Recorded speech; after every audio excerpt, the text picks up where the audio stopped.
কিয়ামতের ওই কঠিন ময়দানে 7 শ্রেণীর ব্যক্তিকে রব্বুল আলামিন তার আরশের নিচে ছায়া দিবেন।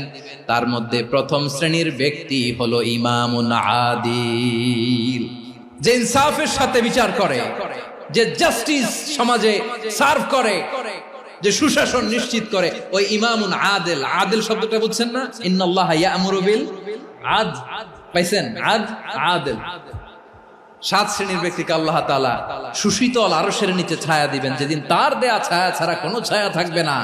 এর প্রথম হচ্ছে ইমামুন আদিল, ন্যায়পরায়ণ শাসক। চিল্লায় বলেন সুবহানাল্লাহ। আবার বিশ্বনবী বললেন, ইন্নাল মুকসিতিনা ইনদাল্লাহি আলা মানাবিরা মিন নূর আন ইয়ামিনির রহমান। কিয়ামতের দিন যারা ন্যায় পরায়ণ হিসেবে আল্লাহর সামনে দাঁড়াবে, কিয়ামতের দিন রব্বুল আলামিন তার আরশের ডান দিকে ওই ন্যায় পরায়ণ লোকদের জন্য আরশের ডান দিকে একটা নূরের